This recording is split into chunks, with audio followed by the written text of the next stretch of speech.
অস্থায়ী কর্মচারী পরিষদের উদ্যোগে এবং কাছাড় জেলা কমিটির তত্ত্বাবধানে মঙ্গলবার শিলচরে পিএইচই বিভাগের ডিভিশন 1 ও ডিভিশন 2 এর এক্সিকিউটিভ ইঞ্জিনিয়ারদের সঙ্গে এক গুরুত্বপূর্ণ বৈঠক অনুষ্ঠিত হয়। বৈঠকে জেলার বিভিন্ন এলাকার জলমিত্ররা উপস্থিত থেকে তাদের দীর্ঘদিনের বেতন ও কর্মসংক্রান্ত নানা সমস্যা তুলে ধরেন। আলোচনায় মূলত বেতন প্রদানে অনিয়ম ও বিলম্বের বিষয়টি গুরুত্বের সঙ্গে উত্থাপন করা হয়। সংগঠনের পক্ষ থেকে জানানো হয়, সরকারি নির্দেশ অনুযায়ী জলমিত্রদের মাসিক ৭,৫০০ টাকা বেতন প্রতি মাসের নির্দিষ্ট সুবর্ণতি দেওয়ার কথা থাকলেও বাস্তবে অনেক ক্ষেত্রে ৪০ থেকে ৪৫ দিন পর্যন্ত বিলম্ব হচ্ছে। এর ফলে কর্মীদের আর্থিক সমস্যার সম্মুখীন হতে হচ্ছে। তাই আগামী মাস থেকে প্রতি মাসের ৫ তারিখের মধ্যে নিয়মিত বেতন প্রদানের দাবি জানানো হয়। সংগঠনের নেতৃবৃন্দ জানান, বর্ষাকালের প্রতিকূল আবহাওয়ার মধ্যেও জলমিত্ররা নিষ্ঠার সঙ্গে দায়িত্ব পালন করে নিরাপদ পানীয় জল সরবরাহ ব্যবস্থাকে সচল রাখতে কাজ করছেন। তা সত্ত্বেও তাদের ন্যায্য দাবিগুলি দীর্ঘদিন ধরে উপেক্ষিত হয়ে আসছে বলে অভিযোগ তোলা হয়।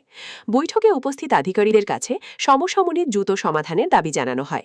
পাশাপাশি সংগঠনের পক্ষ থেকে সতর্ক করে বলা হয়, নির্ধারিত সময়ে বেতন প্রদান ও অন্যান্য সমস্যার সমাধান না হলে ভবিষ্যতে গণতান্ত্রিক পদ্ধতিতে বৃহত্তর আন্দোলনের পথে যেতে বাধ্য হবেন তারা।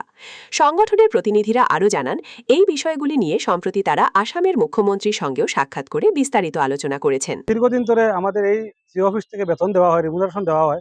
আগে ঠিকই ছিল, 10 তারিখের ভিতরে অনেকদিন পেয়েছে, কিন্তু ইদানিং 3-4 মাস থেকে আমাদের দেখতে পেয়েছি এখানে আর কোনো সময়ের কোনো ভ্যালু নেই। 25 তারিখ, 20 তারিখ, 18 তারিখ এইভাবে দেওয়া হয়। জলমিত্র সামান্য রেমুনারেশন, সেই সামান্য রেমুনারেশনে যদি এত বিলম্ব করা হয়, তো জলমিত্র চলার অসম্ভব হয়ে দাঁড়ায়।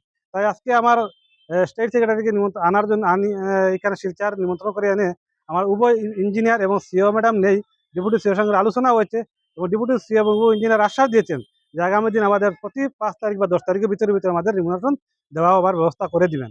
এবং আমাদের এক্সিকিউটিভ ইঞ্জিনিয়ার ডিভিশন 1 এর উনি সরাসরি কথা বলেছেন সিও ম্যাডামের সঙ্গে। উনি আশ্বাস দিয়েছেন যে যতটুকু সম্ভব কম সময়ের ভিতরে আমাদের কাছাড় জেলার জলমিত্রদের রেমুনারেশন রিলিজ করে দিবেন। তার সঙ্গে আমি আরেকটা কথা বলছি যে আমাদের কাছাড় জেলায় প্রতি মাসে 20 জন, 10 জন, 30 জন এইভাবে রেমুনারেশনের সমস্যা থাকে। এই কোনো মাসে ব্যাংকের অ্যাকাউন্ট, কোনো মাসে আইএফএস কোড, কোনো মাসে রিডিংয়ের, সেইগুলা আমাদের এক্সিকিউটিভ ইঞ্জিনিয়ার ঠিক করে দেন, কিন্তু জেলা পরিষদ অফিসে আসার পরে একটু সেটা নিয়ে একটু বিসঙ্গতি দেখা দেয়।